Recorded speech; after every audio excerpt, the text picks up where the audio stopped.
안녕하세요. 김도현 교수입니다. AI 딥러닝 기초 과목의 회귀분석 강의를 시작하겠습니다. 학습 내용은 이해를 위한 기초, 선형 회귀 분석에 대한 이해, 머신러닝의 이해, 로지스틱 회귀 분석에 대한 이해를 하고 실습하기를 하겠습니다. 오늘 강좌에서는 벡터와 행렬, 특징 공간의 개념을 이해하고 이를 아이리스 불꽃 데이터로 설명할 수 있습니다. 선형 회귀의 개념을 이해하고 최소 제곱법을 통해 최적의 회귀선을 찾는 방법을 설명할 수 있습니다. 로지스틱 회귀 분석을 이해하고 설명할 수가 있다. 머신러닝의 기본 원리와 구조를 이해하며 과정을 설명할 수 있다. 구글 콜앱에서 회귀 분석의 코드를 실행을 하고 그 결과를 확인할 수 있습니다. 이해를 위한 기초는 벡터와 행렬, 1차원과 2차원의 특징 공간에 대해서 설명을 드리고 다차원 특징 공간에 대한 예시와 아이리스 불꽃 데이터에 대한 예시를 강의하겠습니다. 자, 첫 번째 벡터와 행렬입니다. 샘플 데이터를 특징 벡터로 이제 표현을 할 수가 있습니다. 자, 아이리스 데이터에서는 꽃받침의 길이, 꽃받침의 넓이, 그리고 꽃잎의 길이, 꽃잎의 너비라는 네 가지의 특징이 있습니다. 이 특징을 이제 영어로는 이제 feature라고 하는데요. 이 특징이 각각 5.1, 3.5, 1.4, 0.2인 샘플이 있다고 할 때 이 샘플을 표현하는 방법은 자, X 그리고 성분이 X1이 이제 꽃받침의 길이 X1이 되겠죠. 그리고 X2는 꽃받침의 넓이가 될 거고요. 그리고 꽃잎의 길이는 X3 그리고 꽃잎의 너비는 X4가 될 것입니다. 자, 이것을 이렇게 이제 X1, X2, X3, X4로 이제 표현하고 이것을 벡터로 표현하면은 이렇게 5.1, 3.5, 1.4, 0.2가 되는 것입니다. 자, 샘플이 한 개인 경우에는 이렇게 표현을 했는데요. 샘플이 여러 개가 있는 경우에는 특징 벡터를 이제 첨자로 구분할 수가 있습니다. 자, X1 첫 번째 샘플은 이제 5.1, 3.5, 1.4, 0.2가 되고요. 자, 두 번째 샘플은 4.9, 3.0, 1.4, 0.2가 되어서 맨 마지막 샘플 150번째 샘플은 5.9, 3.0, 5.2, 1.8로 이렇게 표현을 하였습니다. 자, 행렬이라는 것은 여러 개의 그 벡터를 이제 담은 것입니다. 방금 앞에서 설명을 이제 했었던 아이리스 불꽃 데이터 150개가 있는데요. 이 150개를 행렬로 표현하면은 이와 같이 표현할 수가 있습니다. 자, X 전체 150개의 샘플 데이터는 첫 번째는 이제 X1 데이터였죠. 5.1, 3.5, 1.4, 0.2가 나오고요. 그리고 두 번째 샘플 데이터였고, 그리고 맨 마지막 샘플 데이터를 이렇게 행렬로 표현할 수가 있습니다. 그리고 이 행렬에서의 이 각각을 하나를 이제 성분이라고 하는데요. 자, 이 성분은 표시할 때는 X1인데 첫 번째 나오는 것이 이게 이제 행이고요. 그리고 두 번째 나오는 것이 이제 열입니다. 맨 위에 있는 것들은 이것을 하나의 이제 행이라고 표현을 하는 거예요. 이거는 두 번째 행, 그리고 이거는 열이라 표현입니다. 첫 번째 열, 두 번째 열, 이렇게 이제 되어지는 거고, 각각의 성분을 이제 표현할 때는 행열의 순서에 따라서 X11, X12, X13, 14 이렇게 표현을 하는 것입니다. 자, 행렬을 또 엑셀의 그 값을 가지고 표현할 수가 있는데요. 자, 우리 엑셀에서 지금 여기 4개의 지금 이제 값이 있어요. 그리고 이것을 우리가 가르쳐서 이걸 이제 그 행이고, 또 이걸 우리가 다른 말로 말하면은 이제 데이터베이스에서 이제 레코드라고 이제 표현을 하죠. 그리고 A, B, C 요걸 이제 열, 데이터베이스에서는 컬럼이라고 표현합니다.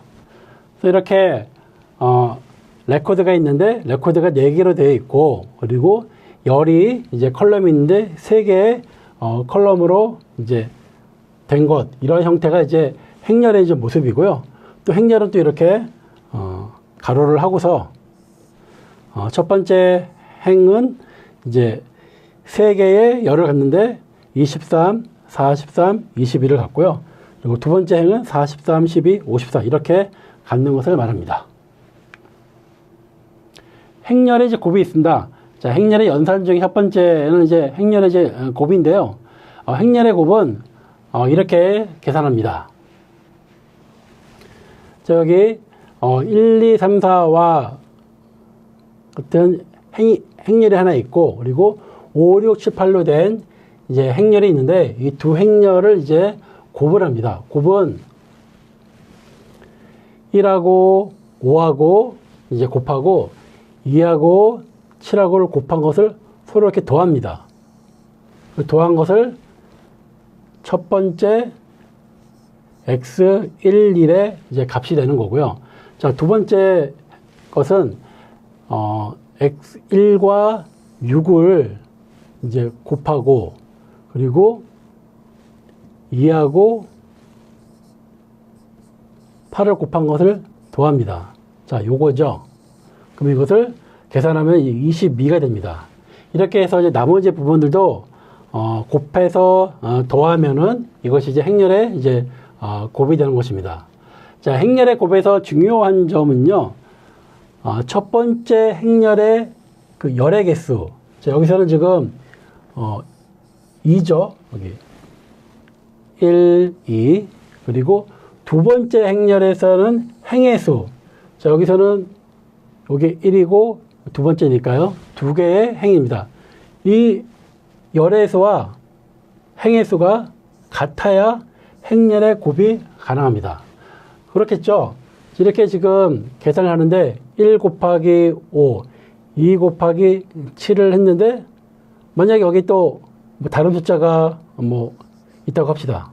그러면 이건 곱할 수가 없잖아요. 그렇기 때문에 행렬의 곱에서는 첫 번째 행렬의 열의 개수와 두 번째 행렬의 행의 개수가 같아야 합니다. 이것을 A, B, 뭐 C, D 이러한 그 여러 개의 그 n개의 이제 열이 있고, 또 E, F, G, H에서 이거를 m개의 또 행이 있다고 할 때, 이때 n과 m은 이제 같아야 하는 것입니다. 그래서 계산은 A하고 E하고 곱하고, 그 다음에 B하고 G하고 곱하고 한 것을 더하고, 또 여기에 또 어떤 수가 있으면 이 수와 이 수를 곱해서 더하고, 그래서 하나의 이게 원소가 이제 만들어지게 되는 것입니다.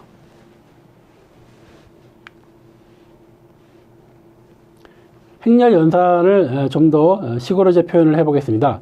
행렬의 곱셈이 이제 결과가 이제 C이고, 그리고 A, B를 이제 곱셈을 할 때 요 C 행렬의 각각 원소 C, I, J는 표현하기를 A의 행렬의 성분 A, I, K와 그리고 B 행렬의 원소 B, K, J를 곱한 것을 합산한 값입니다. 자, 여기 행렬 A가 있는데요. 이거는 이제 2 곱하기 3의 행렬이죠. 자, 2 곱하기 3이라는 것은 첫 번째 2는 행의 개수고요. 3은 열의 개수입니다. 그래서 여기 두 개의 행이 있고요. 그리고 세 개의 열이 있습니다. 이것을 3 곱하기 3의 행렬 B하고 이제 곱을 합니다. 자, 그러면은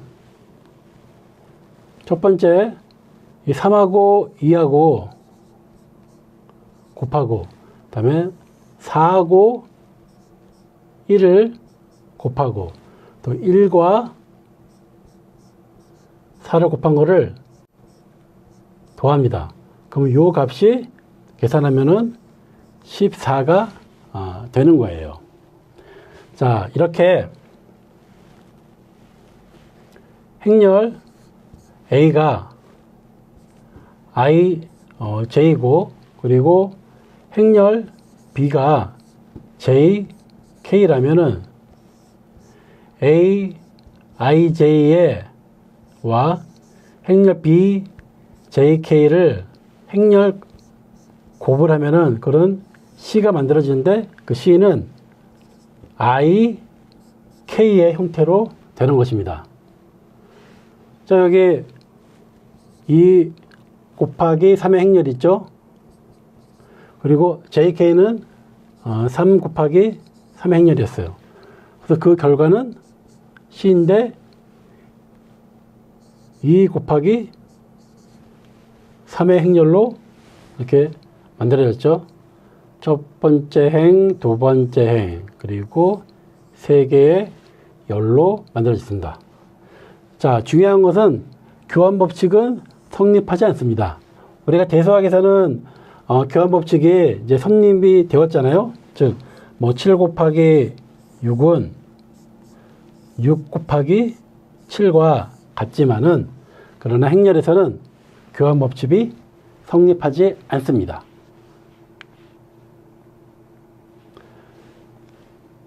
그런데 이제 분배 법칙과 이제 결합 법칙은 이제 성립을 해요. 그래서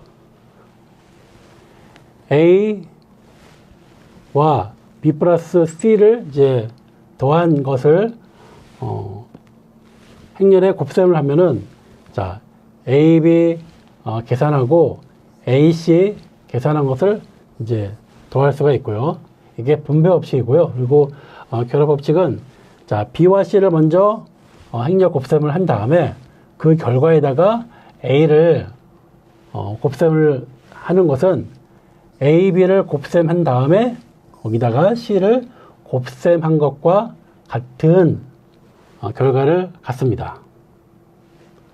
자, 벡터의 내적에 대해서 배우겠습니다. 내적은 굉장히 중요한 것인데요. 자, 먼저 공식부터 보겠습니다. 자, A와 B 사이에 요 점이 있죠. 예. 그래서 A, B의 곱셈과는 다른 것이 벡터의 내적입니다. 벡터의 내적은 A 위에 T라고 있죠. AT가 되고, 그리고 AT 한 것에 대한 B와 행렬의 곱입니다. 자, 우리 이 내적이라는 것은 나중에 배우겠지만은 두 벡터의 거리라든지 두 벡터의 유사도를 계산할 때 사용을 합니다. 자, 여기 요 t에 대해서 배우겠습니다. 자, t라는 것은 뭐냐면은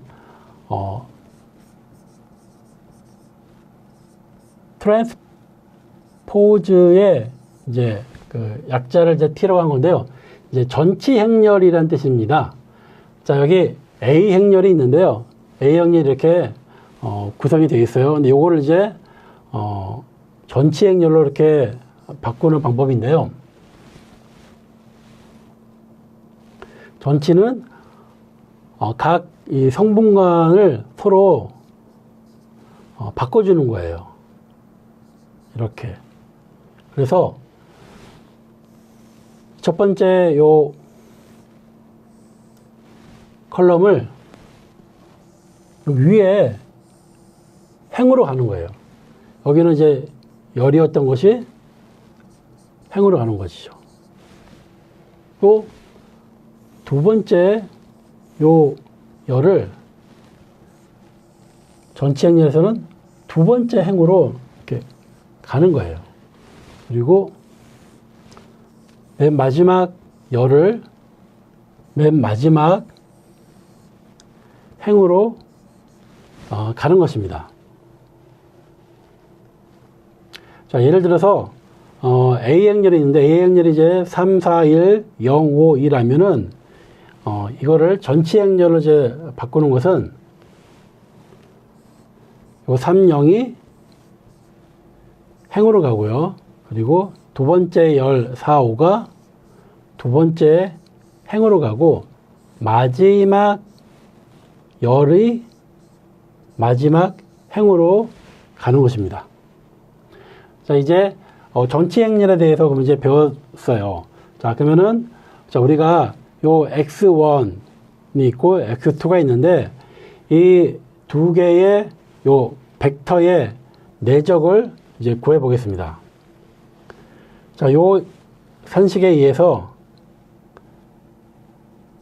이거는 x1의 전치에다가 x2와 행렬 곱을 하는 것입니다. 자, x 요 1에 대한 전치 행렬은 5.1, 3.5, 1.4, 0.2와 x2 4.9, 3.0, 1.4, 0.2 두 행렬을 이제 곱을 합니다. 곱을 하면은 행렬 곱은 이렇게 곱하고 이렇게 곱하고 이렇게 곱하고 이렇게 곱한 것을 곱한 겁니다. 곱한 것을 서로 합산을 하면은 그 값이 37.49가 됩니다. 그리고 우리가 이 37.49를 가리켜서 이건 하나 이제 우리가 값인데요. 이거를 스칼라라고 합니다. 그래서 두 벡터의 내적의 그 결과는 스칼라가 되었습니다.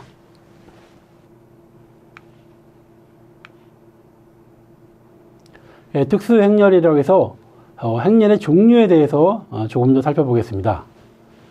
첫 번째 정사각 행렬입니다. 정사각 행렬은 정방 행렬이라고도 하는데요. 자, 이름에 있는 것처럼 정사각 행렬이라는 것은 행의 그 개수하고 열의 개수가 똑같은 걸 말합니다. 지금 이거는 이제 세 개의 행과 세 개의 열로 이제 되어 있습니다. 대각 행렬이라는 것은 요 대각선에 있는 요 값을 제외하고는 나머지는 성분이 다 0인 것을 말합니다. 단위 행렬은 대각 행렬의 한 종류인데 그 대각선에 있는 값들이 모두 1이고 그 나머지가 0인 것을 말합니다. 대칭 행렬이라는 것은 서로 이 행과 열에 대해 서로 간에 그 값이 대칭적으로 같은 것을 말합니다.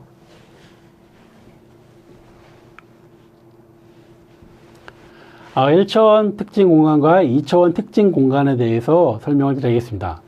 자, 특징이라는 것은 어떤 데이터에 있어서의 어떤 이 값을 이제 말을 하는 것인데요. 첫 번째 1차원 특징 공간에 보면은 특징과 목표값을 축으로 표시했다고 합니다. 자, 여기서 이 특징이라는 것이 x값을 이제 말을 하는 거고, 그리고 목표값이라는 것은 이제 y값을 이제 말을 하는 겁니다. 여기서 x값은 이제 2.0, 4.0, 6.0, 8.0이 되는 거고요.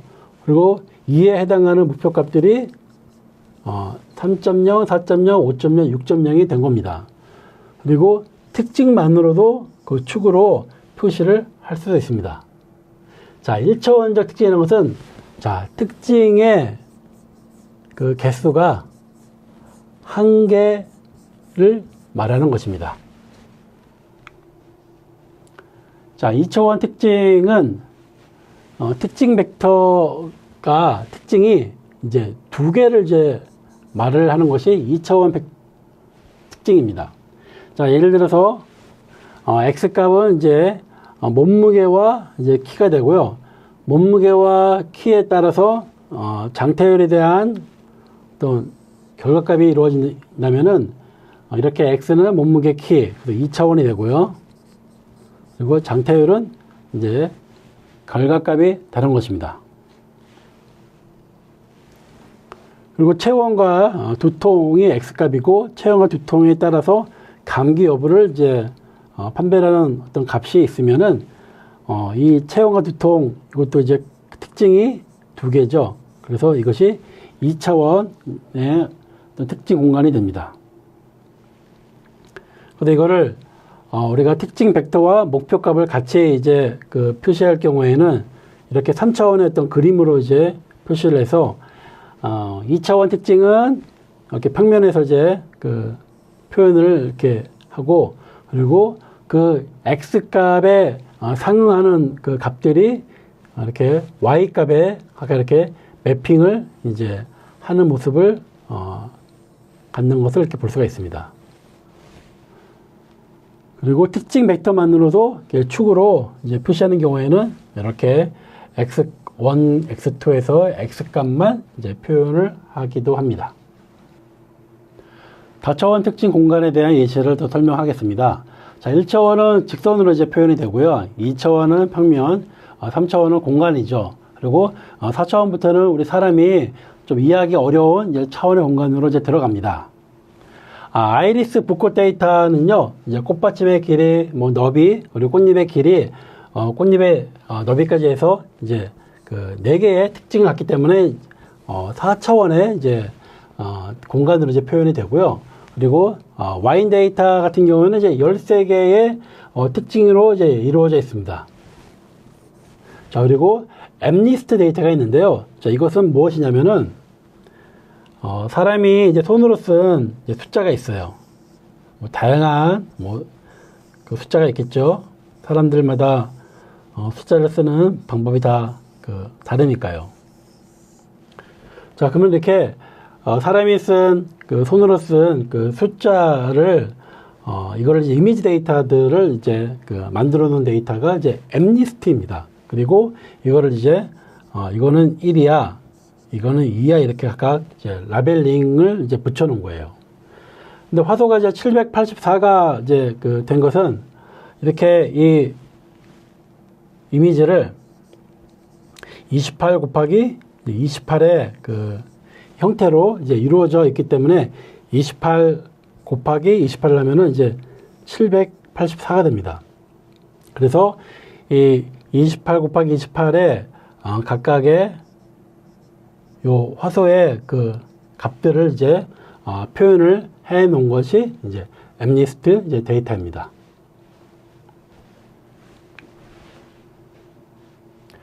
아이리스 붓꽃 데이터에 대한 예시를 설명드리겠습니다.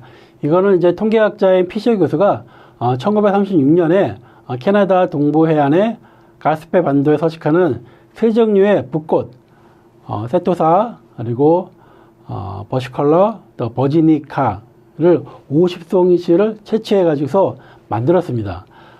각각 이제 50개 곱하기 3개니까 이제 150개 샘플 데이터죠. 이 150개 샘플 데이터에 대해서 이제 꽃받침의 길이, 그리고 꽃받침의 이제 넓이, 또 그리고 꽃잎에 대한 길이, 그리고 꽃잎에 대한 그 너비를 측정해서 이제 기록을 했습니다.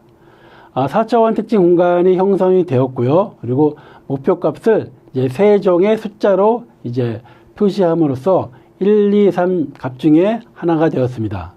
이 데이터는 지금 이 사이트에서도 접속해서 내려받을 수가 있습니다. 자, 이렇게 각각 이 머시컬러, 뭐 세토사, 버지니카 이렇게 그림으로 이제 각각의 꽃을 이제 구분할 수가 있는데요.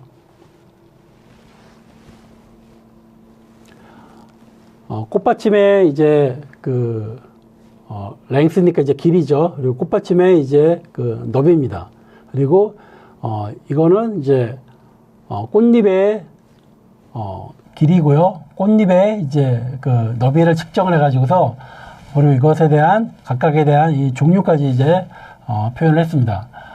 테토사를 우리가 한번 이제 볼까요? 테토사는 이제 보면은 다른 것들에 비해서 꽃잎의 그 너비가 좀 얇죠. 그리고 꽃잎의 이제 길이도 좀 짧은 것이 이제 특징으로 이제 볼 수가 있습니다. 그리고 이 버시컬러 같은 경우는 보면은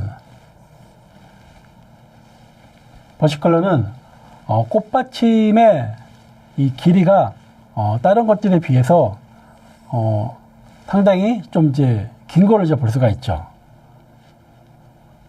그리고 또 이 꽃잎의 이 길이도 어느 정도 이제 긴 걸 확인할 수 있습니다.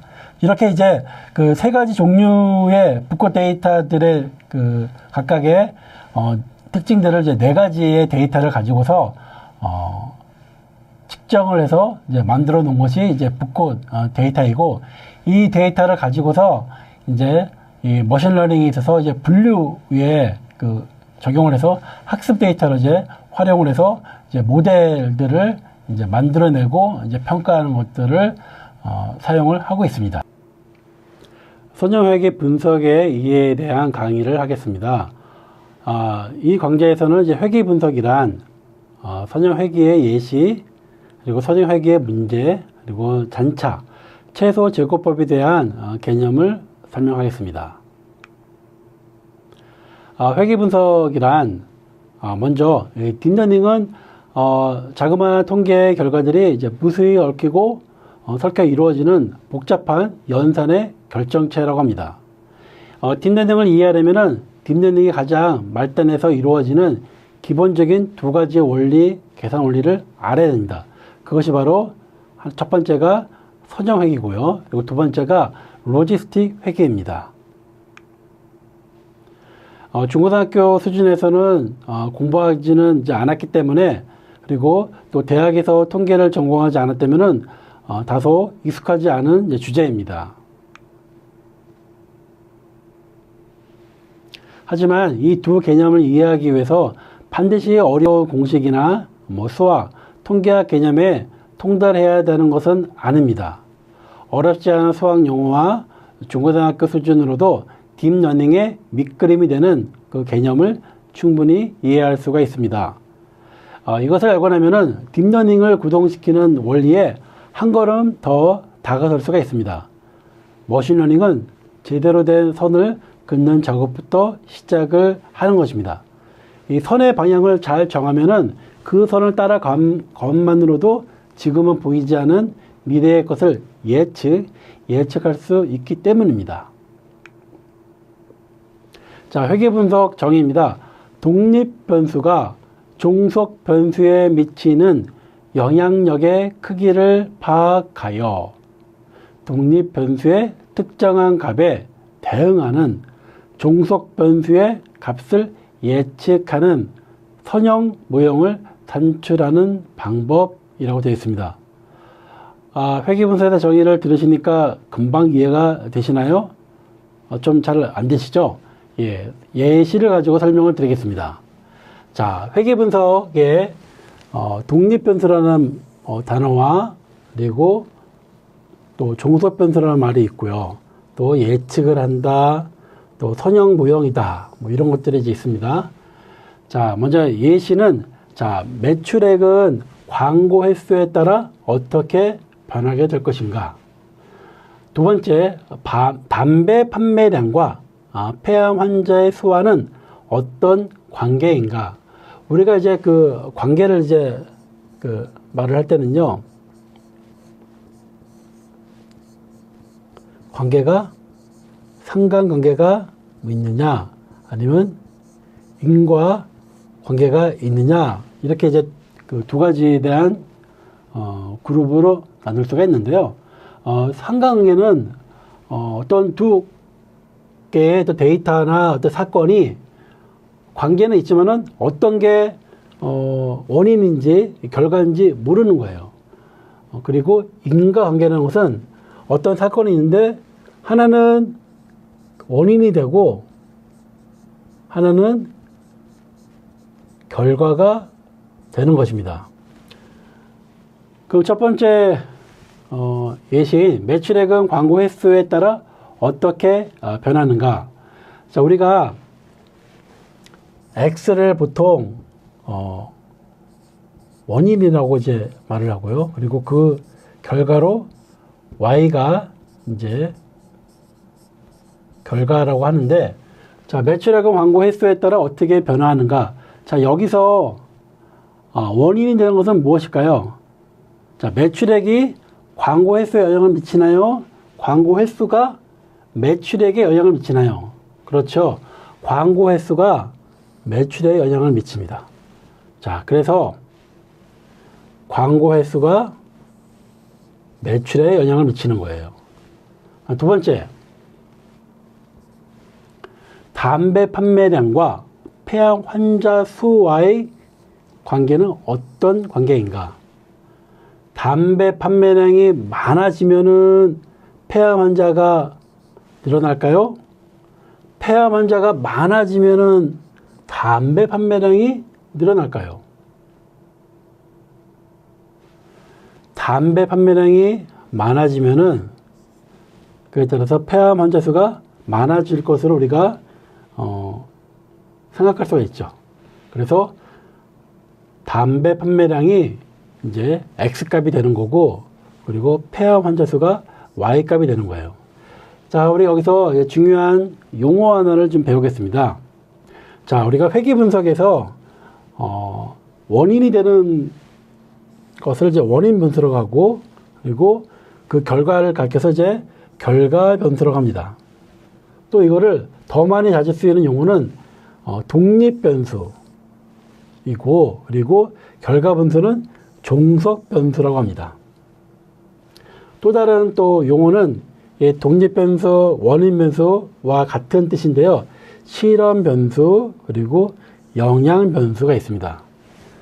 그래서 여러분들이 이 독립 변수, 원인 변수, 실험 변수, 영향 변수는 같은 의미라는 것, 그리고 종속 변수와 결과 변수는 같은 의미라는 것을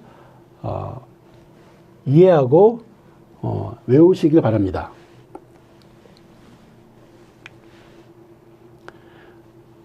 자, 선형회계에 대한 예시입니다. 자, 몸무게가 있고요, 키가 있는데요. 자, 몸무게가 늘어나면은 그에 따라서 키도 늘어날 것이다. 이런 관계가 이제 있다고 합시다.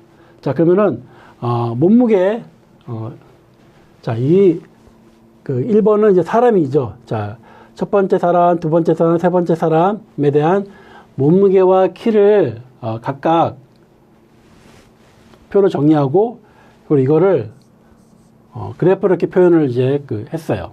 그리고 그것을 이제 아까 해당하는 것들을 이제 점을 이제 찍어서 이제 표현한 겁니다. 자, 여기 52에 165. 자, 165가 이제 여기 있죠. 그래서 이게 첫 번째 거고요. 그리고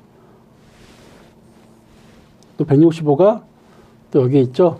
이거는 이제 그 10번에 해당하는 사람의 이제 몸무게와 키를 이제 그 그래프상에서 이제 표현한 겁니다.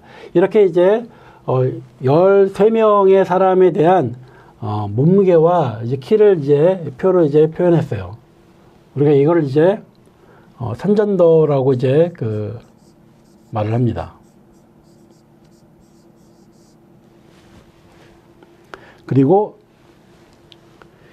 이 변수들은 측정을 했죠. 그래서 얘는 측정값이라고 합니다. 그리고 또 다른 용어로서는 관찰을 했죠. 그래서 관찰값이라고 합니다.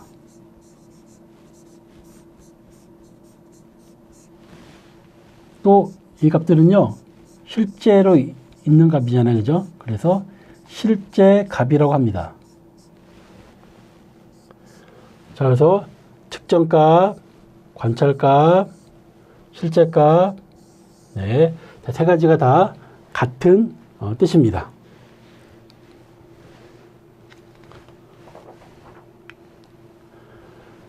자, 그러면 우리가 그 앞에서 이제 그 선전을 통해서 이제 몸무게와 키의 한계를 이제 한번 이제 그 선전으로 그려봤는데요.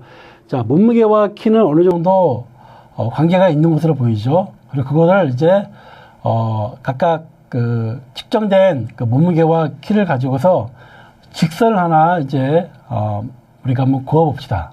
그러면은 그 직선의 형태는 여러 가지 형태가 이제 될 수가 있을 거예요. 이렇게 이제 어떤 관찰값을 내면은 이 값이 될 수도 있고, 또 어떤 관찰값 기준으로 보면은 또 이 값이 될 수도 있고, 그러면은 여러 형태의 어떤 이 직선이 이제 그 만들어질 텐데요. 자, 중요한 거는 이제 몸무게와 이제 우리가 키를 선형적인 관계로 이제 표현할 수가 있는 거죠. 선형이라는 것은 직선이라는 뜻입니다. 그래서 선형회계 분석이라는 것은 이렇게 몸무게와 키의 관계처럼 선형적인 관계를 이제 갖는 것을 이제 분석하는 것을 이제 선형회계 이제 분석이라고 이제 하는 것입니다. 그러면은 이 선을 어떤 선을 이제 그 긋는 것이 가장 적합한 것인가를 이제 우리가 알아내야겠죠. 그리고 이 선을 잘 그으면은 키와 몸무게의 어떤 이 관계를 이제 그 설명할 수가 있는 겁니다. 설명이라는 것은 이제 몸무게가 얼마일 때 키가 이제 얼마가 될 것이다, 이렇게 이제 얘기할 수가 있고, 그리고 몸무게만 이제 그 아는 사람인 경우에 키를 이제 이 관계를 가지고서 이제 예측을 해볼 수가 있는 것이죠. 선형회계의 이제 그 또 정의입니다. 독립변수가 x 하나뿐이어서 이것만으로도 정확하게 설명할 수 없을 때는 x1, x2, x3 등 x의 값을 여러 개 준비해 놓을 수도 있습니다. 하나의 x값만으로도 y값을 설명할 수 있다면은 단순 선형회계에서 simple linear regression이라고 하고요. 또 x값이 여러 개가 필요하다면은 다중 선형회계 multiple linear regression이라고도 합니다. 그래서 용어상 단순 선형회계 분석은 x 독립변수가 한 개이고요. 그리고 다중 선형회계 분석은 x값이 이제 여러 개인 경우를 이제 말합니다. 독립변수가 여러 개라는 뜻이죠. 아래식의 그 직선 모델을 사용하므로 두 개의 그 매개 분수가 존재합니다. 자, W와 B, 그러니까 W는 이제 그 기울기고요. 그리고 B는 이제 1차 함수에서의 이 절편을 이제 그 말합니다. 우리가 선형회계 분석의 그 결과들은 데이터들이 이제 주어진 점들의 특징을 담는 것이 이제 선이 직선이라고 이제 설명을 했고, 그리고 이 직선은 곧 1차 함수 이제 그래프를 말합니다. 자, 그러면은 우리가 이 몸무게와 키의 관계를 1차 함수 그래프로 이렇게 y는 wx 플러스 b라고 표현을 할 수가 있겠죠. 자, w는 기울기, 그리고 b는 이제 절편이라고 했어요. 자, 그러면은 가장 적절한 이 직선을 찾는 것이 이제 중요합니다. 그래서 그림에서는 f1, f2, f3에 대한 함수가 있는데, 각각 함수가 이제 이 기울기 w가 서로 다르고, 그리고 절편이 이제 다른 1차 함수들입니다. x값은 독립변수이고 y값은 종속변수입니다. 즉 x값에 따라서 y값이 반드시 달라지게 되어 있습니다. 다만 정확하게 계산하려면은 상수 w와 b의 값을 알아야 하죠. 앞에서도 설명했지만은 이 직선을 훌륭하게 이제 그으려면은 직선의 기울기인 w 값과 그리고 y에 대한 절편인 b 값을 정확하게 예측해 내야 됩니다. 즉 선형회계는 정확한 선, 직선을 그려내는 과정입니다. 자, 지금 주어진 데이터에서 선형회계는 결국 최적의 w 기울기와 b 절편값을 찾아내는 작업이라고 할 수 있습니다. 자, 그러면은 선을 잘 긋는 것이 왜 중요할까요? 잘 그어진 선을 통해서 우리는 몸무게와 키 데이터에 들어있지 않은 여러 가지 다른 내용들을 유추할 수 있기 때문입니다. 예를 들어서 나와 있지 않는 또 다른 사람의 키를 예측하고 싶은 경우에 정확한 선을 이렇게 그어 놨다면은 그 사람의 몸무게만 알면은 대략적인 키를 알 수가 있죠. 즉 정확한 W 값과 B의 값을 따라서 움직이는 그 직선에 몸무게 X 값을 대입하면은 예측 키인 Y 값을 구할 수가 있게 되는 것입니다. 딥러닝을 포함한 머신러닝의 예측은 결국 이러한 기본 접근 방식과 크게 다르지가 않습니다. 기존 데이터, 정보를 가지고 어떤 선이 그어질지를 예측을 한 후, 바로 이게 학습이죠. 기존 데이터를 가지고서 어떤 선이 그어질지 예측하는 겁니다. 그리고 아직 답이 나오지 않는 그 무언가를 그 선에 대입을 해서 우리가 예측을 해보는 것이죠. 즉, 선형회귀의 개념을 이해하는 것은 딥러닝을 이해하는 데 중요한 첫걸음이 됩니다. 자, 여기 몸무게와 키의 관계 속에서 관측값이 있고요. 그리고 그것을 각각의 회귀선으로 이제 표현을 같이 했습니다.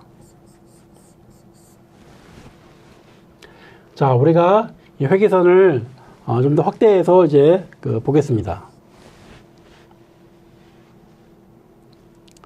여기 개념이 하나 있는데요. 잔차, 관측치와 회귀선의 이제 차이라고 이제 설명을 했는데요. 관측치라는 것은 실제 값이죠. 그리고 우리가 측정한 이제 그 값을 말합니다.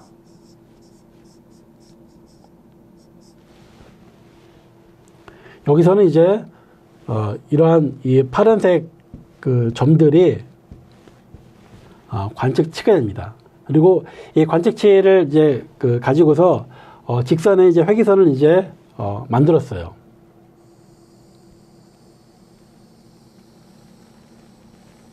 그럼 이게 이제 예측선이 되는 건데요. 잔차라는 것은 이 회귀선하고 이 관측치 값의 차이를 이제 말하는 겁니다. 자, 어떤 관측치는 회귀선보다 밑에 있고요. 또 어떤 관측치는 회귀선보다 그 위에 있습니다. 우리는 그러면 이걸 통해서 잔차를 이제 보게 되면은 이 회귀선과 관측치가 그 차이가 적게 된 그 값이 좋은 회귀선이라는 것을 우리가 이제 알 수가 있게 되는 것이죠. 자, 그래서 우리는 가장 이 정확한 선을 긋는 것을 이제 이 선형회귀에서 가장 중요한 목표 삼아야 됩니다. 그러면은 구체적인 그 정확한 이제 기울기 W하고 그리고 정확한 그 Y의 절편 B를 이제 알아낼 수가 있습니다. 잔차압이 가장 작아지는 직선이 가장 적합한 회귀선이 되는 것이고요. 일반적인 잔차는 이제 음수도 될 수가 있습니다. 자, 왜냐면 회귀선보다 그 아래에 있으면은 그 차이가 이제 음수가 되는 거고요. 그리고 관측치가 회귀선보다 그 위에 있으면은 이제 양수가 되는 것이죠. 그래서 이렇게 일반적인 그 잔차가 음수가 이제 될 수가 있기 때문에 이 잔차가 그 적은 어떤 회귀선을 이제 우리가 찾으려고 했을 때 단순하게 잔차의 값을 그냥 더해져 버리면은 회귀식을 구하는데 그 기준으로 이제 부적합이 됩니다. 왜냐하면 이제 플러스 뭐 마이너스 이렇게 값이 서로 상쇄가 되어져 버리면은 이제 정확한 그 잔차를 이제 확인할 수가 없기 때문이죠. 자, 그래서 최소 제곱법이라는 것이 무엇이냐면은 잔차를 이제 회귀선과 관측치 간의 이렇게 그 차이인데요. 이 잔차가 음수가 될 수가 있기 때문에 이 잔차를 제곱을 합니다.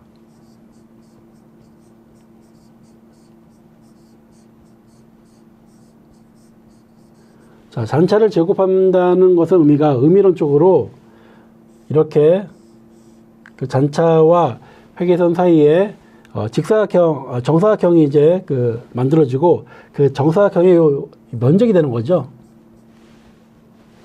이렇게 잔차의 제곱이니까 면적이 됩니다.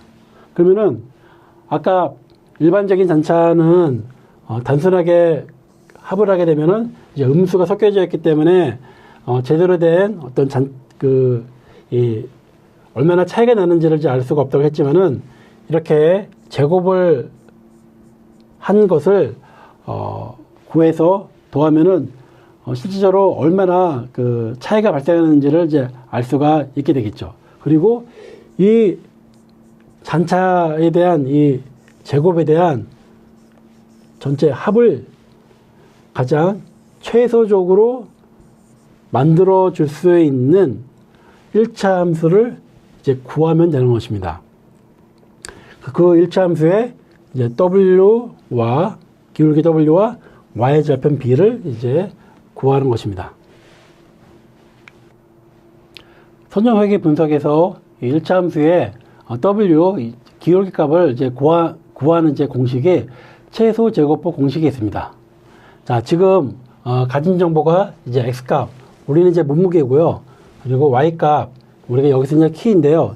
이를 이용해서 기울기 W를 구하는 방법은 다음과 같습니다. 분모에 X-X 평균 제곱의 합, 그리고 분자에는 X-X 평균 곱하고 Y-Y 평균의 합이라고 되어 있는데요. 이것에 대한 뜻은 X의 편차. X의 편차라는 것은 X의 값과 그 평균과에 대한 차이입니다. X의 편차에 각각을 이제 제곱을 하고 그 합한 값을 분모로 놓고 그리고 X의 편차 곱하고 Y의 편차를 곱한 것을 합으로 놓은 것을 분자로 놓으면은 기울기가 나온다는 의미입니다. 다른 예를 보겠습니다. 공부한 시간과 중간고사 성적 데이터가 있는데요. 자, 공부한 시간이 2시간이면 성적은 81점, 그리고 4시간이면 93점, 8시간이면 97점짜리 데이터가 있습니다. 그리고 그거를 이제 산전도로 이제 표현하면은 이러한 그래프가 이제 만들어졌습니다. 자, X값은 2, 4, 6, 8이 되고요. 그리고 Y값은 성적인 81, 93, 91, 97이 되었습니다. 자, 여기서 공부한 시간을 X라고 하고 성적을 이제 Y라고 해서 이렇게 우리가 표현을 이제 한 것입니다. 그럼 이것을 최소제곱법으로 한번 기울기를 이제 구해 보겠습니다. 먼저 X값의 평균과 Y값의 평균을 구합니다. 자, X의 평균은 다 더해서 이제 4로 나누면 이제 5고요. 그리고 성적 Y의 평균은 90.5가 나왔습니다. 자, 기울기를 구하는 우리가 식에 이제 대입을 해 보겠습니다. 자, X의 편차니까 이제 XI와 그리고 이 X의 평균을 이제 제곱을 하고 그 각각을 이제 더했죠. 그리고 분자는 X의 편차 그래서 2하고 그리고 X의 평균 5 그리고 Y의 편차 81 빼기 90.5 이걸 각각 이제 더하면은 기울기 A는 이제 2.3이 됩니다. 그 y절편 b는 이제 구하는 공식은 b는 y의 평균 빼기 x의 평균 곱하기 기울기 a가 됩니다. 즉 y의 평균에서 x의 평균과 기울기의 곱을 빼면은 b의 값이 나온다는 의미입니다. 자, 우리는 이제 y의 평균과 x의 평균 그리고 조금 전에 구한 기울기 우리가 x까지 이제 다 알기 때문에 b를 이제 구하기 위한 모든 변수를 알고 있습니다. 자, 앞에서 본 것처럼 이제 y의 평균 빼기 x의 평균 곱하기 기울기 a입니다.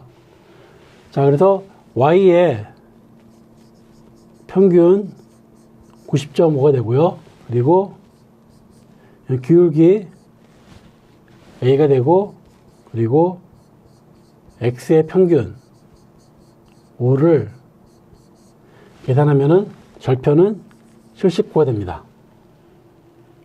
즉 예측값을 구하기 위한 그 직선의 방정식이 완성이 되었습니다. 2.3x 플러스 79가 되었습니다. 자, 우리가 가진 데이터를 가지고서 한번 대입을 해보겠습니다. x를 대입했을 때 그 나오는 y의 값을 예측값이라고 하겠습니다. 그러면은 우리가 앞에서 나왔던 이 식을 가지고서 예측값을 적용을 하면은 실제 이 값은 이제 실제 값이죠. 예. 그리고 앞에서 나왔었던 2.3x 더하기 79를 적용을 하면은 공부한 시간이 이제 2시간이면은 83.26이 되고요. 그리고 공부한 시간이 8시간이면 97.4가 됩니다. 그리고 이것을 실제 값과 그리고 이제 예측 값을 같이 이제 표현을 했어요. 자, 예측 값은 선형의 관계이기 때문에 이렇게 직선의 어떤 관계를 이제 갖습니다.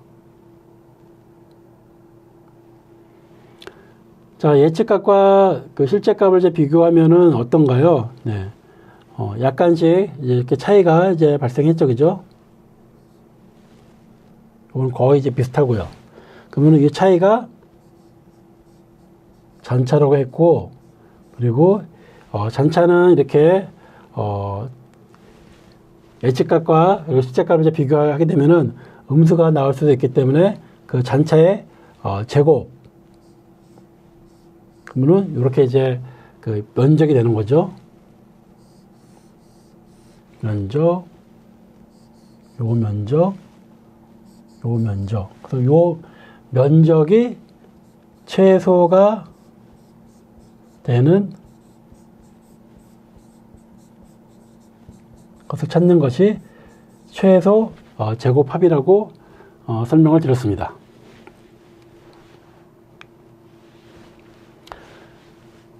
자, 예측값 점들을 연결해서 이제 그으면 이제 이렇게 됐죠. 그리고 바로 이제 오차가 그 잔차가 가장 적은 주어진 좌표값의 특성을 가장 잘 나타내는 직선이 되겠습니다. 이 직선에 우리는 다른 x값 우리가 공부한 시간을 집어넣어서 공부한 양에 따른 성적을 한번 예측을 해보겠습니다. 자, 우리는 이제 2시간, 4시간, 6시간, 8시간에 대해서는 이제 실제값이 있는데요. 만약에 여기 7시간을 공부를 이제 한 사람의 점수를 우리가 예측을 한번 해본다면은, 자, 우리는 y는 2.3 x 플러스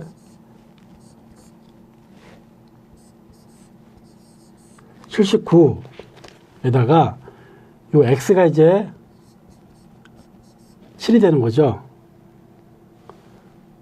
그 계산하면은 2.3 곱하기 7은 16.1이 되어서 y의 값이 95.1이 됩니다. 그러면은 한 이쯤 되겠죠? 그 여기가 95.1이라는 점수를 갖게 되는 것을 우리가 예측을 해볼 수가 있는 것입니다. 머신러닝의 이해에 대해서 강의를 하겠습니다. 머신러닝에서 매개 변수 조정을 통한 구현 원리를 설명하겠습니다.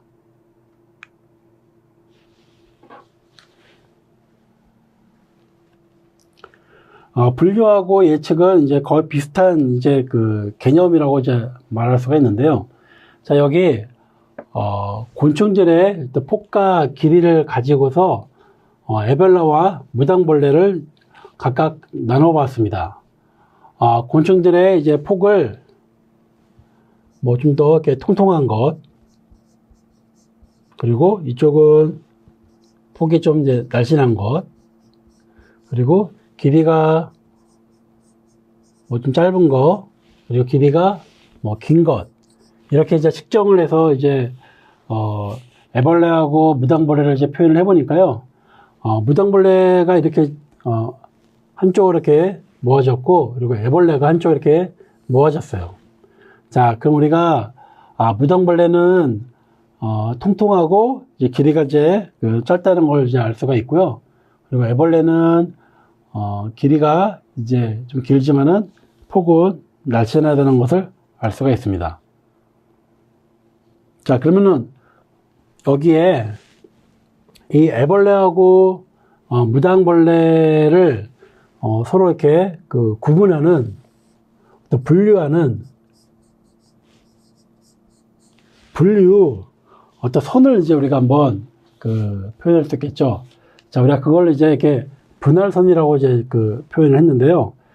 두 개의 이 분류하는 어떤 직선을 이제 우리가 한번 만든다고 할 때, 분할선이 이렇게 되어져 버리면은 이 경우는 일부 애벌레는 이제 무당벌레로 이제 분류가 이제 되는 거고요. 그리고 또 너무 또 분할선을 이렇게 낮게 해버리게 되면은 애벌레하고 무당벌레가 이제 구분이 이제 분류가 이제 안 되는 것입니다. 그럼 가장 좋은 그림은 이렇게 적절하게 무당벌레하고 애벌레가 서로 분류할 수 있도록 선을 이제 찾는 게 이제 중요합니다. 자, 우리가 이 애벌레하고 무당벌레는 서로 이렇게 분류하는 거죠, 그죠?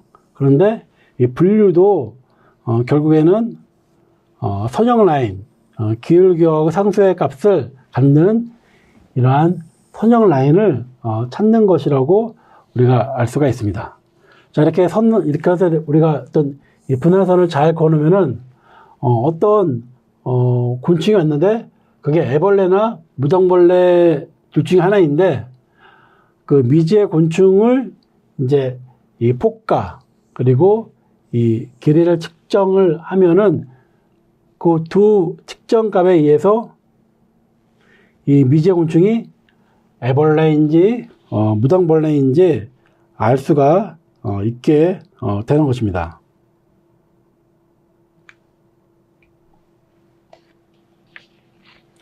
자, 우리 그래서 적절한 직선을 이제 찾아야 되는데요.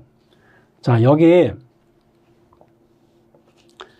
선형함수가 있습니다. 자, 우리가 선형함수를 절편을 이제 표현하지 않고 이제 원점을 지나는 것으로 우리가 가정을 이제 해보겠습니다.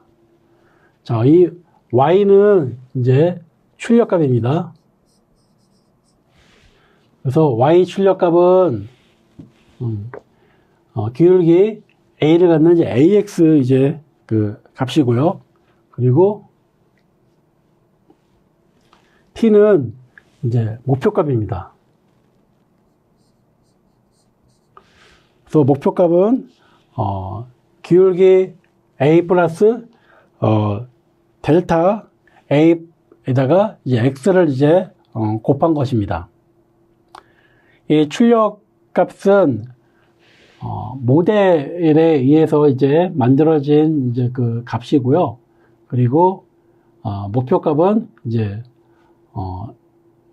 생각하기에 이제 정답을 가져야 되는 그러한 값을 생각하면 되는데, 목표값은 이제 학습 데이터로 이제 주어지는 데이터라고 생각하시면 됩니다. 자, 그러면 출력값과 이제 목표값이 이제 이렇게 구해졌어요.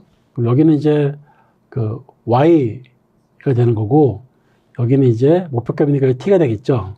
그러면 이제 이 출력값과 목표값의 그 차이를 이제 오차로 가고, 이제 오차는 목표값 빼기 그리고 출력값으로 이제 정의를 했습니다. 자, 그럼 t-y가 되고, 그리고 이거를 t를 a 플러스 델타 ax로 이제 치환하고, 그리고 이 마이너스 y도 마이너스 ax로 이렇게 치환을 하면은 결국 오차 2는 델타 AX가 됩니다. 델타 A의 기울기에 해당하는 값만큼 오차가 이제 발생한 겁니다. 자, 그러면은 요 델타 A 값이는 2 나누기 X, 오차 나누기 X 값으로 정의가 되죠. 자, 우리는 이거를 이제 기억을 하셔야 됩니다. 델타 A는 2 나누기 X입니다.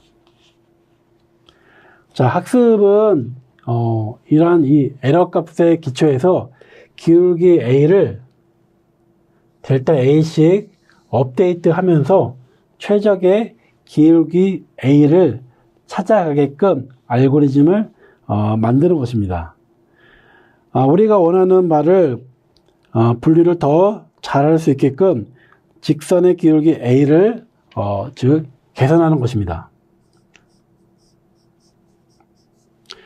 직선의 기울기는 오차 2의 값을 정보의 기초에서 조정이 가능합니다. 그래서 방정식을 풀었으면은 델타 A는 2 나누기 X가 됩니다. 자, 그러면 첫 번째 입력 데이터가 있습니다.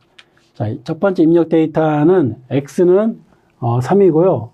Y는 1입니다. 바로 요겁니다.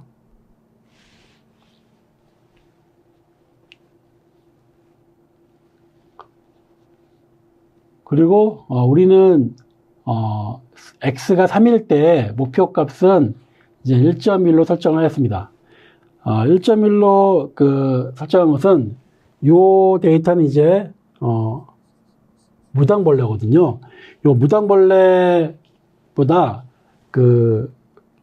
관측값 보다 이 직선이 분류자 직선이 더 위에 있어야 되기 때문에 그래서 목표값을 1.1로 한 겁니다. 그래야지 이제 우리가 지금 구하는 것은 직선을 이제 구하는 거잖아요, 그죠? 그래서 무당벌레하고 애벌레 간의 분류를 잘할 수 있는 직선을 구하는 것인데 그 직선을 이제 어떻게 구할 것인가? 그래서 이 직선을 무당벌레 3이 올 때는 목표값이 이제 이거보다는 커야 된다 해서 1.1을 목표값을 설정했습니다. 자, 그러면 이제 처음에는 이제 임의적으로 초기값을 이제 A가 만약 0.25라고 이제 해봅시다. 자, 그럼 0.25를 적용을 이제 해보면은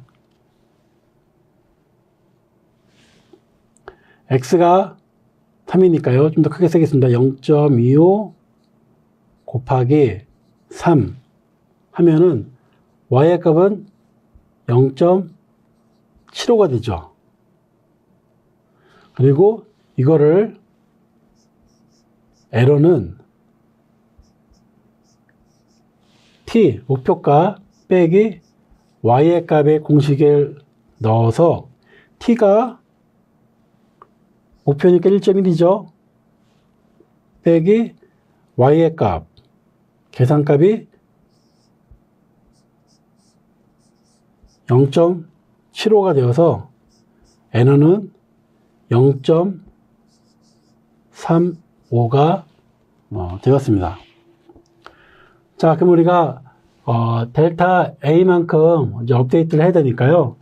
이거를 델타 A를 구하는 공식에다가 넣습니다. 자, 델타 A는 2 나누기 X를 공식이 있으니까 이걸 이제 외우라고 제가 아까 처음에 얘기했죠. 이 공식에 넣게 되면은 델타 A는 0.1167이 됩니다. 그리고 새로운 그 A는 원래 있었던 0.25 그 A하고 델타 A를 더해서 새로운 A인 0.3667이 만들어졌습니다. 그러면 새로운 A를 넣고서 X값 3을 넣게 되면은 1.1이 되어서 목표값에 도달을 했습니다. 자, 이렇게 우리는 이제 오차를 이제 기초해서 매개 변수 A를 업데이트하는 방법을 이제 알게 되었습니다. 자, 두 번째 데이터를 가지고 이제 학습을 하겠습니다. 자, 두 번째 데이터는 이제 X가 1이고 그리고 Y가 이제 3입니다. 자, 여기 있는 지점이죠. 네. 여기는 애벌레 데이터입니다. 그리고 목표값은 애벌레보다 분류자가 조금은 더 아래에 있어야 되기 때문에 목표값 를 2.9로 이제 설정을 했습니다.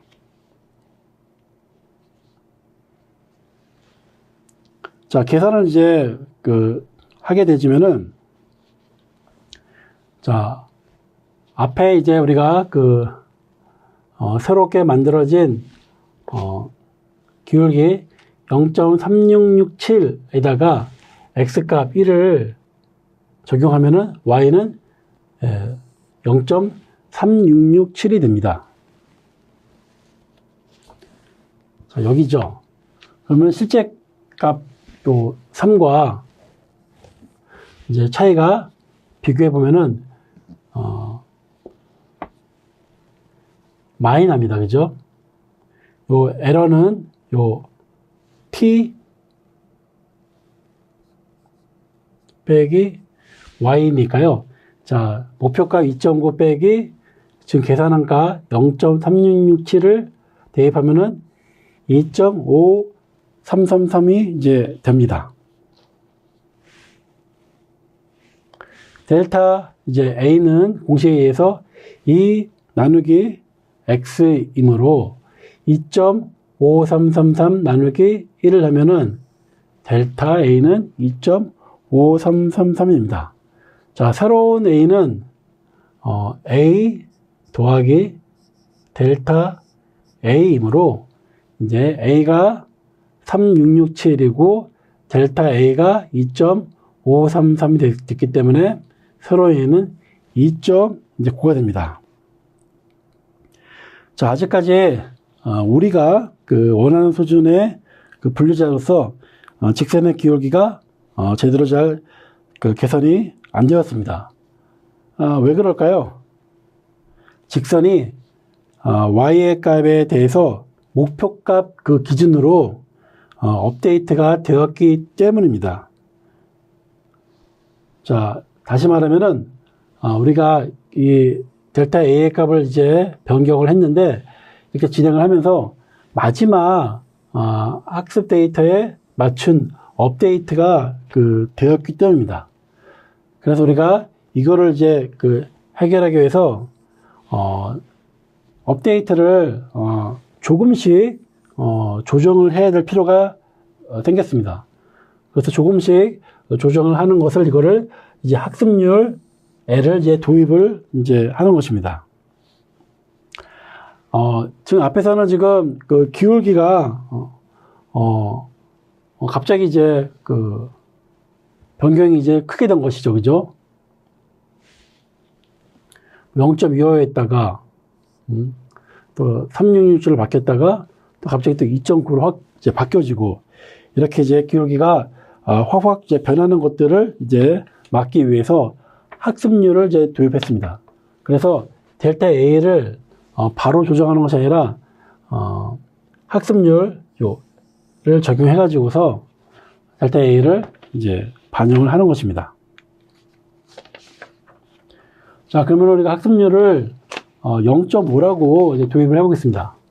자, 학습률은 0.5를 할지 0.4로 할지 이것은 우리가 이제 정의하는 거예요. 이런 걸 가르쳐서 이제 하이퍼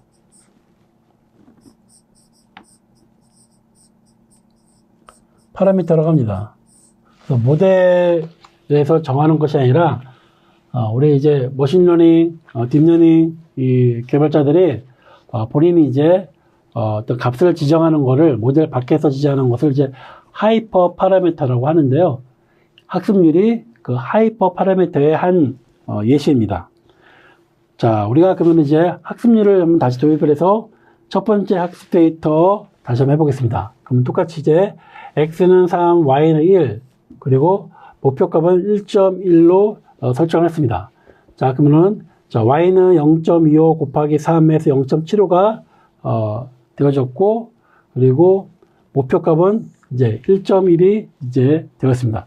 자, 그럼 에러를 이제 구하면은 자, 1.1 t 빼기 y죠. 그래서 1.1 빼기 0.75에서 0.35가 되었고요. 그리고 자, 델타 A는 아까는 이제 2 나누기 x만 했는데 이제 학습률 0.5를 넣었어요. 그래서 0.5를 넣어서 델타 A가 0.0583이 되었습니다. 자, 그럼 새로운 A는 0.5에다가 이것을 더해서 0.3083이 되었어요. 그래서 새로운 A를 넣으니까 이제 그 그래프가 이 직선이 이제 여기에서 이렇게 이제 변경이 되었어요. 자, 목표값 방향으로 이제 그 전진을 이제 조금씩 이제 하는 것입니다.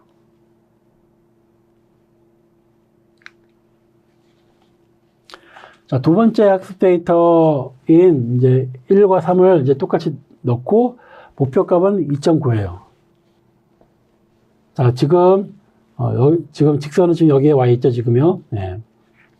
자, y는 0.3083 곱하기 1 해서 나왔고요. 그리고 자, 에러는 목표값이 2.9니까요. t 빼기 y에서 2.5917이 되었어요. 자, 델타 A는 자, 우리 L을 집어넣었죠? 학습률.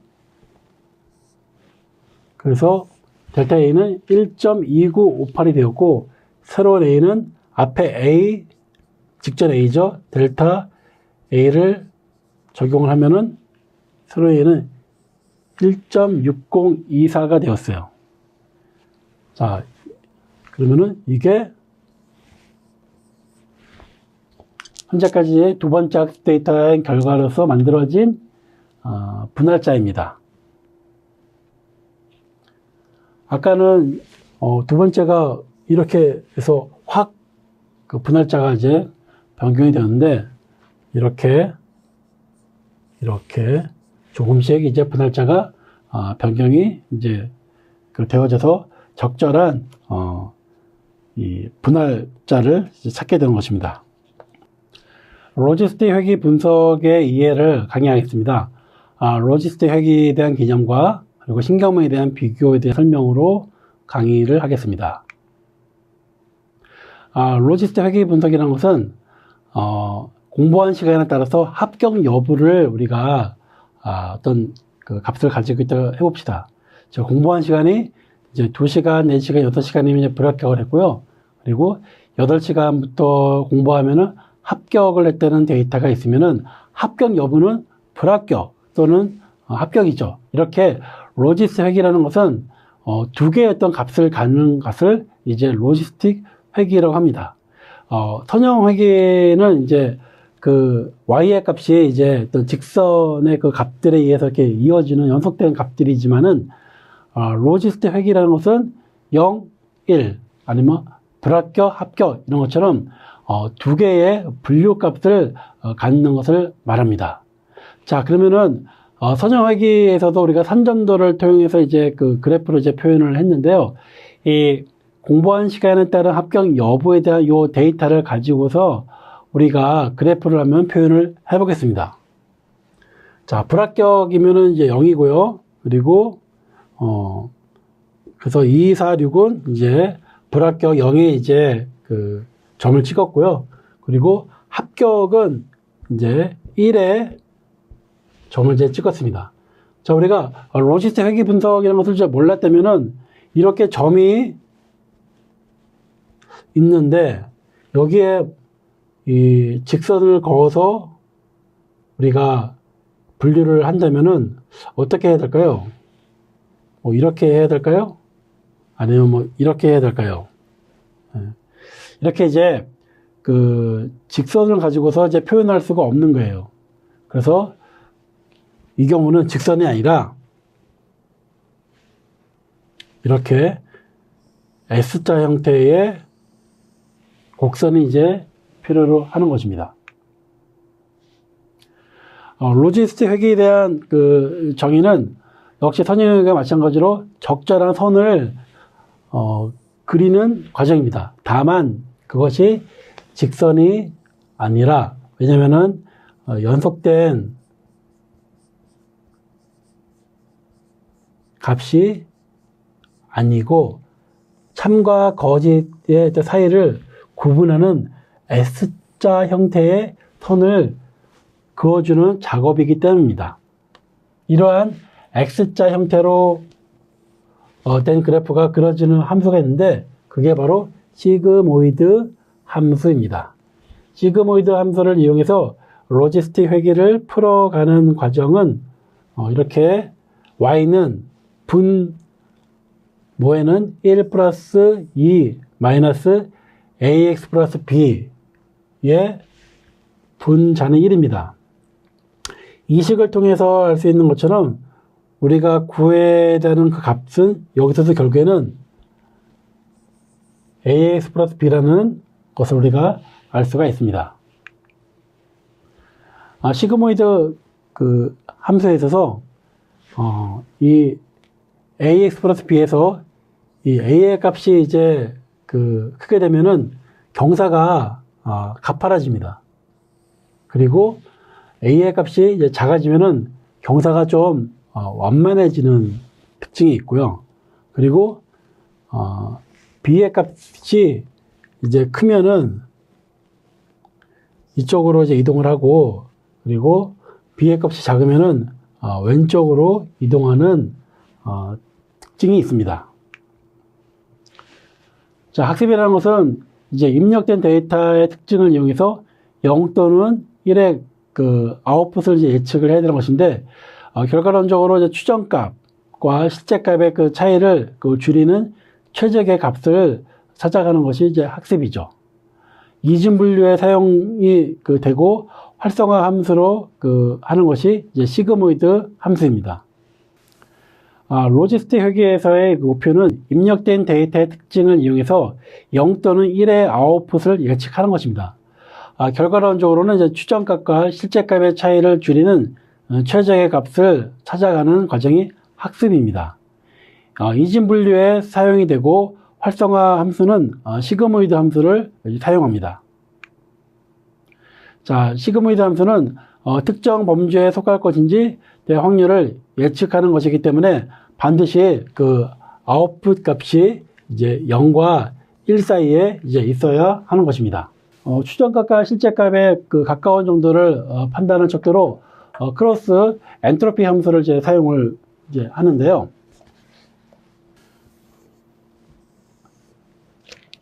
자, 여기 우리가 그 이중 분류에 있어서 실제값이 1인 경우에 우리가 이 오차를 한번 이제 표현해 보겠습니다.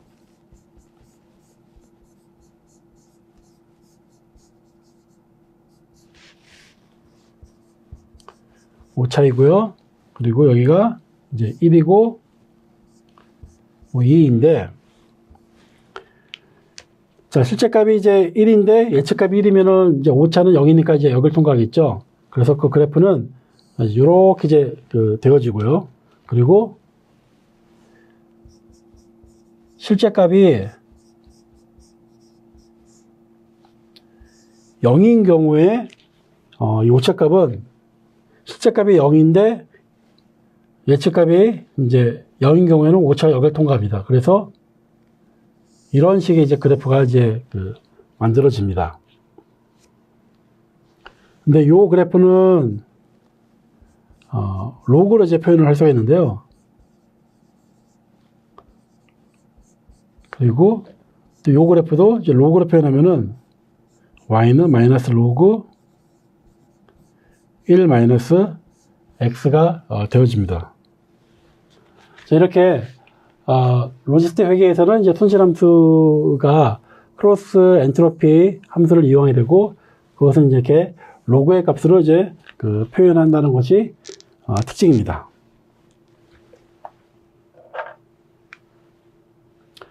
로지스틱 회계 분석을 좀 더 설명을 이제 더 드리면은, 로지스틱 회계 분석은 이제 하나의 레이어로 이제 구성이 되어 있고, 그리고 선형함수와 시그모이드 함수가 이제 결합된 형태입니다. 자, 이렇게 로지스틱 회계 분석이 있는데, x의 값, 그리고 또 웨이트의 값, 또 그리고 절편의 값이 이제 들어왔고, 그리고 그 값을 계산해서 z를 넣어서 활성화 함수로 이제 시그모이드를 적용하면은 그 a의 값이 이게 결과값이 되는 거고, 이 결과값과 실제값에 대한 차이를 이제 계산한 것이 손실함수가 되는 것입니다.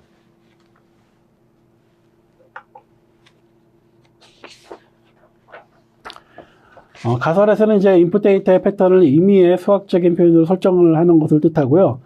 훈련을 통해서 제일 알맞는 수학적인 표현을 설정을 하게 됩니다. 로지스틱 회계와 신경망을 이제 서로 이제 좀 비교를 해보면은, 자, 신경망은 레이어 1과 이제 레이어 이 두 개로 지금 되어 있는데요. 자, 첫 번째 레이어 1에서 z의 값은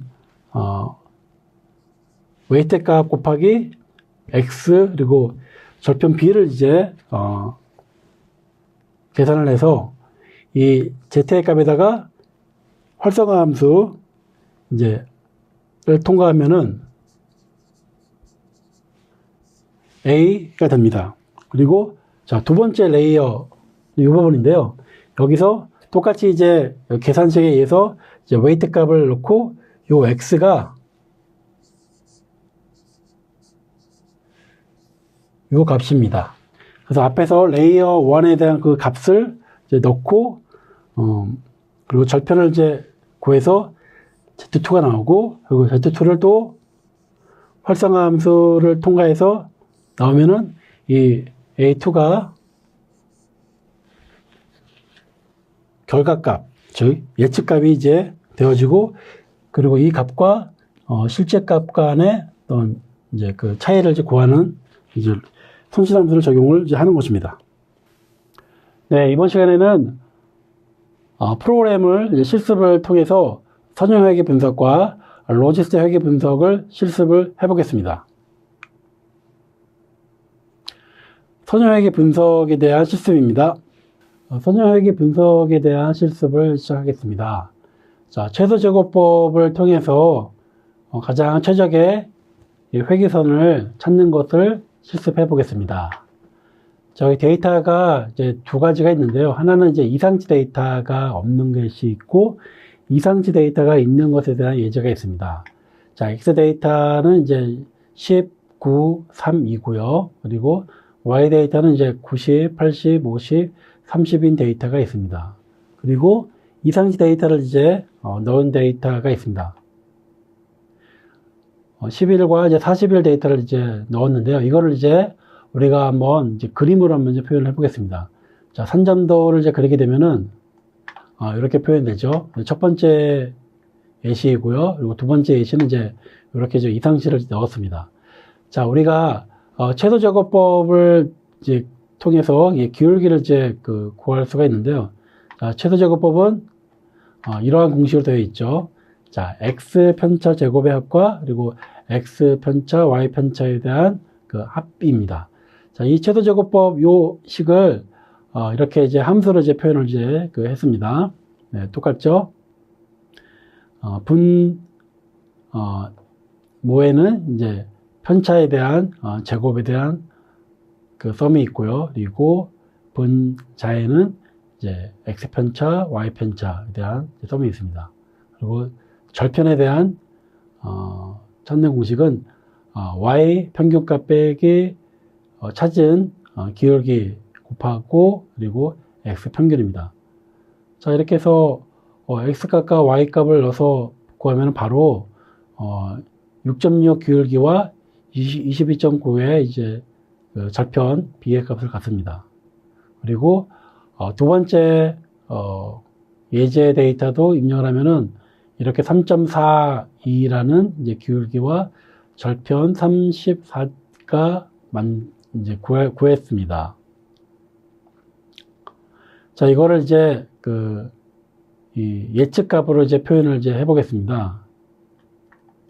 그리고 x값만 이제 넣어서 이제 예측값의 y값을 이제 구하고 이 값을 아까 처음에 보여줬던 탄전도와 실제 값과 같이 회귀선을 한번 그려보겠습니다. 자, 이렇게 아웃라이어가 없는 경우에는 이제 이렇게 이제 그래프가 이제 그려졌고요.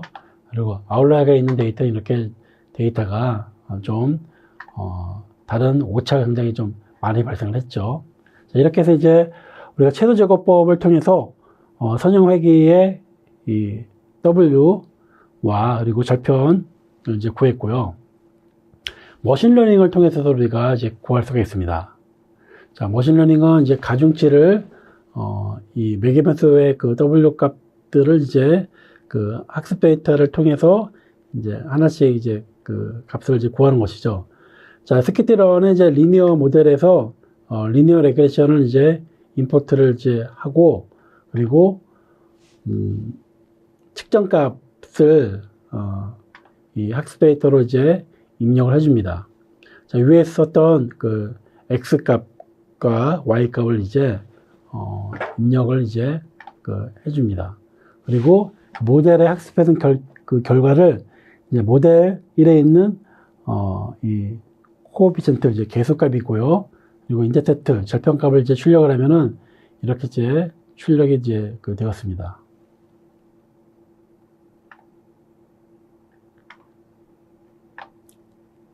그래서 6.6 그리고 22.89 에서 똑같이 이제 최소 제곱법을 통해서 구한 값과 이제 같게 나온 것을 확인할 수가 있었고요. 그리고 이상치가 있었던 샘플 데이터를 통해서 나온 데이터 역시 이제 기울기가 3.42 그리고 절편이 33.99인 값을 얻을 수가 있었습니다. 네, 지금까지 선형 회귀 분석에 대한 실습을 마치겠습니다. 로지스틱 회귀 분석에 대한 실습입니다. 네, 로지스틱 회귀 분석에 대한 실습입니다. 자, 우리가 강의 시간에 이제 공부 시간을 입력을 하면은 합격 여부를 이 데이터로 우리가 확인할 수 있었는데요. 공부 시간을 이제 입력을 하면은 합격 여부를 인식하는 회귀에 대한 모델을 시각해 보겠습니다. 자, 공부 시간이 이제 x 2, 4, 6, 8 시간이고요. 그리고 0은 이제 불합격을 의미하고 1은 합격을 의미합니다. x, y 값을 이제 입력을 하고 이것을 이제 그래프로 이제 표현하면은 이렇게 이제 그려지죠. 그래서 2, 4, 6은 이제 0에 있고요. 그리고 8, 10, 12, 14는 이제 1의 값이 있습니다. 자, x의 값 다시 한번 출력을 해봤고요. 자, x2로 해서 이제 x의 값을 이제 리쉐이프를 이제 해서 가로로 된 거를 이제 세로로 이제 표현했습니다. 자, 이걸 이제 로지스틱 레그레션이긴 하지만은 이번 실습이 한번 그 리니어 리그레션 선형회귀의 모델을 한번 적용을 해 보겠습니다.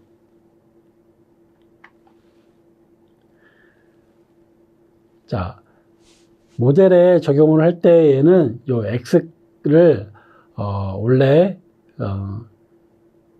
행으로 되어 있는 것들을 이렇게 세로로 이제 표현하는 그 리쉐이프를 이제 해야 됩니다.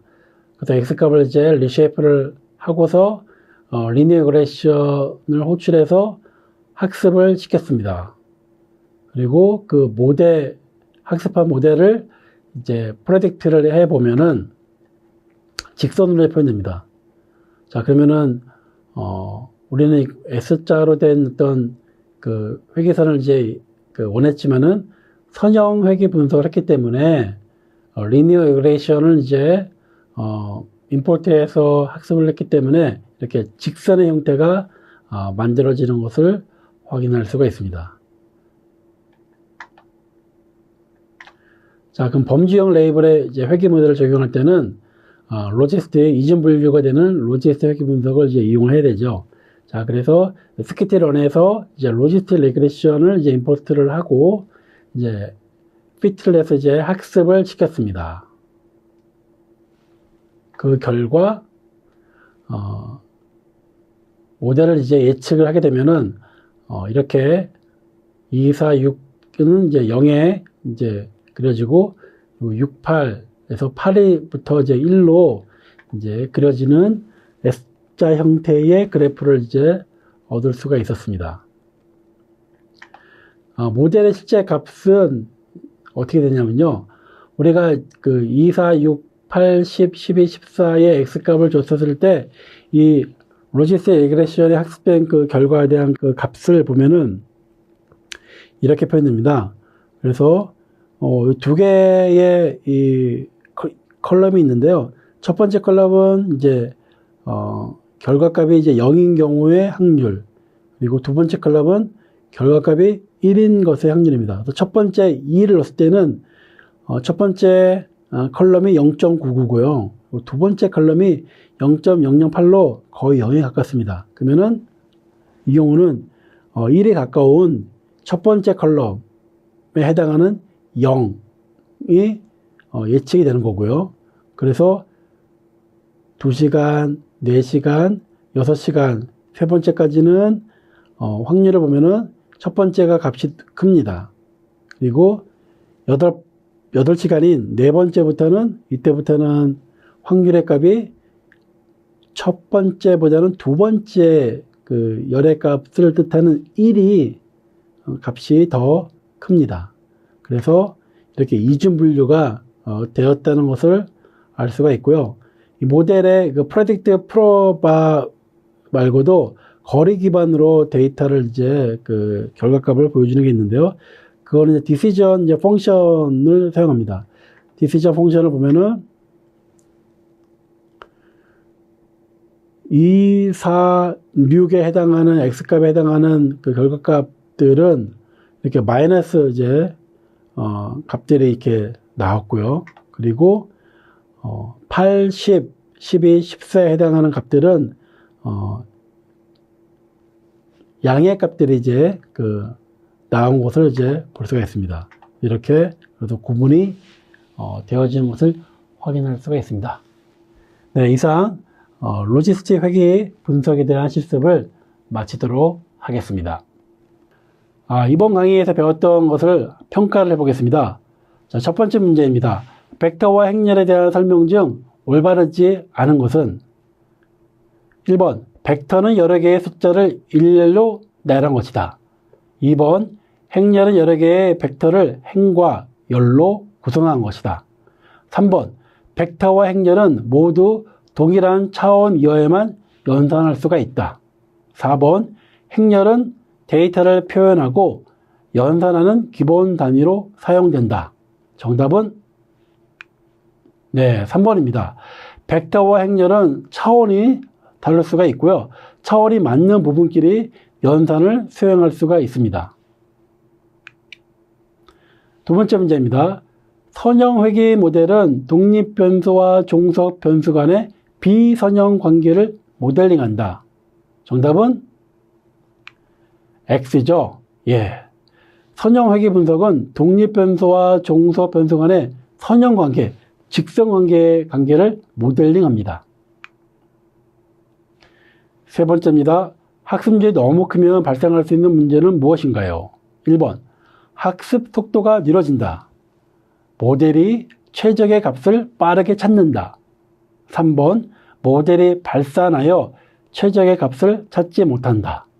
4번, 오차가 항상 0이 된다. 정답은 3번입니다.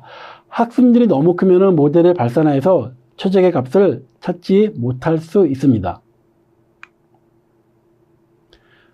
네 번째 문제입니다. 로지스틱 회귀에서 시그모이드 함수의 역할을 설명하세요.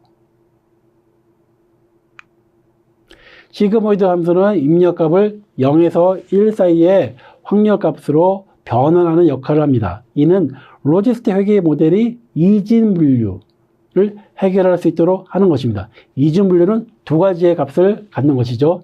0 또는 1, 합격 또는 불합격, 이런 것을 말합니다. 네, 이번 시간 정리하겠습니다.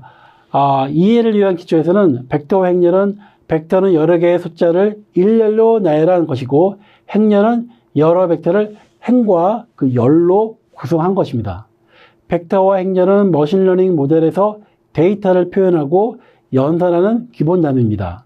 특징은 1차원, 2차원, 다차원 특징 공간이 각각 하나, 두 개, 여러 개의 특징으로 데이터를 표현하는 공간을 말합니다.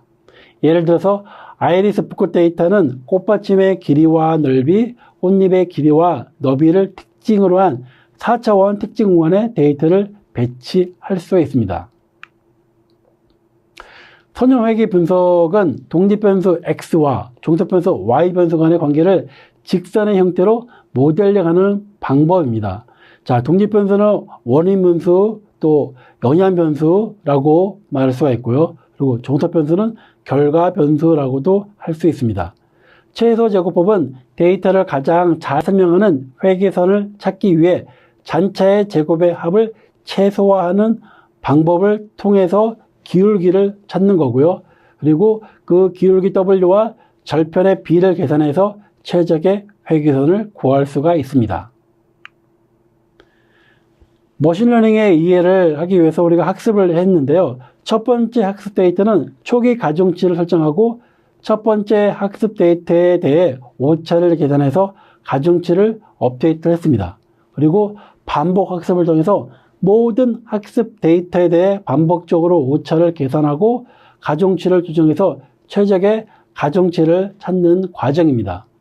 학습률의 역할은 학습률이 너무 크면 발산할 수가 있고 너무 작으면 수련 속도가 느려지므로 적절한 학습률이 설정하는 것이 중요합니다. 그리고 이 학습률은 하이퍼 파라미터라고 설명을 드렸습니다. 로지스틱 회귀 분석은 이진 분류를 해결하기 위한 모델로 시그모이드 함수를 사용해서 0과 1 사이의 확률값을 출력을 합니다. 손실함수는 크로스 엔트로피 손실함수를 사용해서 모델의 예측값과 실제값의 그 차이를 최소화합니다. 이를 통해서 모델을 훈련시켜서 최적의 매개 변수를 찾습니다. 로지스틱 회귀 분석은 손실함수가 크로스 엔트로피고요. 그리고 선형 회귀 분석에서의 손실함수는 민 스퀘어 에러인 평균 제곱에 대한 오차를 이 손실함수로 사용합니다. 네, 이상 이번 회귀 분석에 대한 강의를 마치겠습니다. 감사합니다.